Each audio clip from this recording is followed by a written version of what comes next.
사실 많은 민주당 정치인들이요, 이 탈북어민 2명을 흉악범이라고 규정짓고 거기서 논리적 이야기를 하고 있는데, 네. 그것조차도 저는 사실 함부로 단정해서는 안 된다고 봐요. 네. 예를 들면 그 근거가 북한 측의 주장이 근거입니다.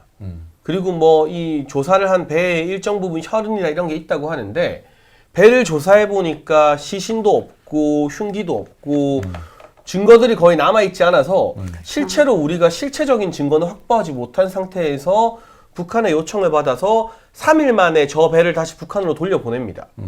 이런 식으로 부족한 근거만 가지고 또 북한에서 주장하는 것만 가지고 두 사람에게 이 사람들은 16명을 죽인 살인범이다라고 규정할 수 있습니까? 똑같은 경우에 이분들이 대한민국 국민이나 사실은 한국 헌법에 의하면 이 사람들 한국 넘어온 이상 대한민국 국민이에요. 이 정도 근거나 증거 가지고 이 정도 짧은 조사 기간으로 살인범이다 땅땅땅 판결 못 내립니다. 네. 그런데 왜 이 탈북 어민들에 대해서는 북한의 주장과 아주 빈약한 증거만 가지고 흉악범이라고 근거를 해서 지금도 계속 그런 이야기를 하는지 모르겠고, 계속 강조하다시피 설령 흉악범이라고 해도 그 절차에 있어서 아니 어느 민주주의 국가에서 일주일도 안 되는 기간 만에 모든 조사를 끝내고 죽을 게 뻔한 나라로 돌려보냅니까? 그러면 흉악범 여부 그거를 먼저 좀 짚고 그 다음 얘기를 해볼까요? 흉악범이다라는 게 정부 발표였어요. 그죠? 그 흉악범들은 뭐 보호 대상이 아니다 이렇게 얘기하면서 했는데 이 사람들이 16명을 살해를 했다라는 의혹인데 그 부분에 대해서는 혹시 탈북민들 사이에 뭐 오가는 얘기가 혹시 있었을까요? 네, 그렇죠. 많죠. 그 부분에 대해서. 그래요? 네, 그렇죠. 흉악범이라고 뭐 솔직히 저희도 뉴스를 통해서 다 접하는 부분이잖아요. 네. 정확하게 저희는 보지를 못했기 때문에 뉴스를 접할 때 저희도 정말 이것은 흉악범이라는 게 제가 듣기로는 뭐 누구는 그러더라고요. 뭐 그때 당시 AI로 뭐 이렇게 확인된 거 있었는데 이분들을 조사하니까 근사하게 맞아떨어졌다. 근데 그거는 솔직히 흉악범이라고 이자처럼 뭐 증거가 있으면 공개하는 게 당연하다고 생각해요. 네. 그것을 공개를 지금 몇 년 동안 안 하고 있거든요. 이번에 사진 같은 것도 이번에 뭐 통일부에서 정권이 바뀌면서 공개된 거잖아요. 저는 흉악범이라고 생각하면, 흉악범이라고 이분들이 주장을 한다면 저희 같은 사람들이 솔직히 인정을 안 해요. 그 사람들이 어떻게 16명을 죽이고, 네? 그렇게 뭐 작은 어선에서 뭐 솔직히 탈북을 한다고 하면 네. 이분들이 굳이 이 사람들이 안 가겠다고 탈북을 안 한다고 해서 뭐 이 사람들을 살인을 저지를 이유가 없다고 생각하거든요. 아까 그 배 사진 다시 보여줄 수 있어요? 배? 그 3일 만에 돌려보낸 그 배가 저만한 배인데 저기 16명이 타고 뭘 하죠?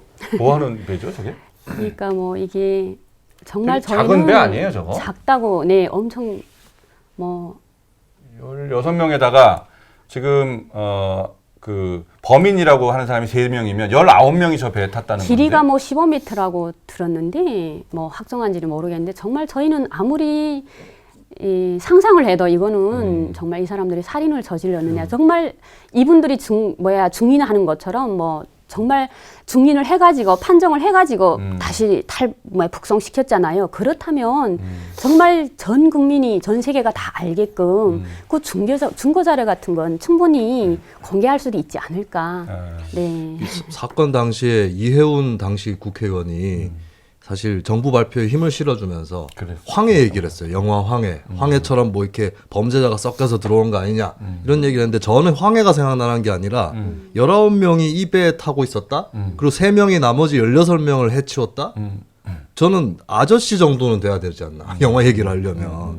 굉장히 그 자체로 일단은 물론 뭐 그런 일이 절대 벌어질 수 없다는 건 아니지만 그렇죠. 근데 그냥 추정을 해봤을 때도 신빙성이 그렇게 크진 않단 말이죠. 맞아요. 예, 거기서부터 다시 출발을 했었어야 되는 게 아닌가 그런 생각이 들어요. 이게 그 당시 발표를 보면 이 사람들이 총을 썼다는 이야기는 안 나와요.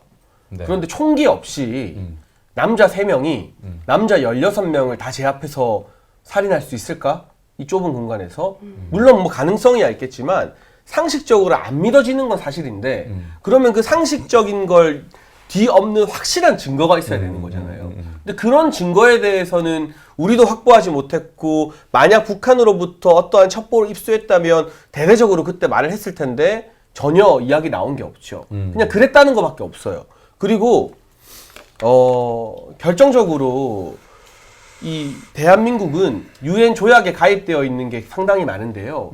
우리가 가입되어 있는 국제 조약 중에서 네. 외국인이나 뭐 난민이나 우리나라로 들어온 사람들을 고문이 예상되는 국가로 송환하면 안 된다는 조약이 있습니다. 그게 고문 방지 협약이죠. 네. 네. 고문 방지 협약 가입국입니다.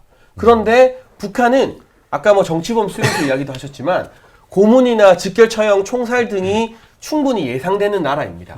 아니 김정은 위원장 같은 경우는 자기 고모부도 총살해버리고 그 자기 이복 형도 김정남도 그쵸? 말레이시아에서 용원들 써서 독살해버리는데 그런데 이 사람이 흉악범이건 아니건 무관하게 고문과 총살이 예견되는 나라로 보냈다는 것 자체가 유엔 고문 방지 협약 위반이 되는 거예요. 부끄러운 일입니다. 인권 변호사를 자처한 문재인 전 대통령이 맨날 인권 진보 이야기하면서 이 북한과 관련된 문제에서는 인권이고 나발이고 상관하지 않고 탈북어민 2명 이렇게 팽개쳐버렸다는 것. 이래서 지금 유엔에서도 규탄하고 미국 민주당의 하원 의장 같은 경우도 이거는 굉장히 강력한 인권 위반 사례라면서 규탄하고 있습니다. 국제사회에서 대한민국의 얼굴을 들기 힘들 정도로 부끄러운 일을 저지른 거예요, 이거. 우리가 그 가끔 보면 연쇄살인범들 나오잖아요. 뉴스가. 근데 연쇄살인범들 그 수사를 할 때 현장 검증이라는 걸 하죠. 현장 검증. 그래가지고 이제 현장 그 어디서 살해를 했느냐. 그래 거기를 데려가서 마네킹 같은 걸 놓고 시연을 해보죠. 너 어떻게 죽였냐라는 거를 시연을 하라 그래가지고 이제 그걸 보면서 막 그 피해자들이 막 뭣도 던지고 막 이렇게 하죠. 근데 이제 그런 걸 왜 하느냐. 설령 그 사람이 범인이 자백을 했다 하더라도 그 자백만 갖고는 나중에 재판에서 부족하기 때문에 그걸 보강하는 그런 증거가 필요하기 때문에 그런 현장 검증을 하는 거예요. 그런데 지금 3명이 16명을 살해했다라는 이 좀 이례적인 사건인데 그리고 뭐 명확한 증거가 있는 것도 아니고 그렇다 그러면 그렇게 결론을 내리기 전에 자 그러면은 그 배에 올라가 봐라. 그럼 3명이 16명을 어떤 방식으로 누구부터 해서 어떻게 죽였고 그 사체를 어떻게 처리했는지 니네가 한번 시연을 해봐라 라는 거는 굉장히 기본 중에 기본이에요 수사에서. 근데 그런 것들을 거치지 않았죠. 그렇죠. 그런 것들을 거치지 않고 바로 그냥 결론을 내리고 북한 쪽의 주장을 그대로 받아들여서 결론을 내렸다는 거죠. 이게 증거가 공개적으로 제시될 필요가 있는 게 네. 가령 피살 공무원 사건 같은 경우는 네. 증거가 국가 안보의 이유 때문에 네. 공개되기가 꺼려지거나 좀 비공개해야 될 필요성 있는 정보도 있을 수 있어요. 근데 이건 흉악범이거든요. 흉악범에 대한 증거를 왜 공개 못할 이유가 뭐가 있겠어요? 예, 그러면 한국 정부가 북한 정부에다가 증거를 공개적으로 제시를 해줬으면 좋겠다. 적어도 이 노력은 했었어야 됩니다.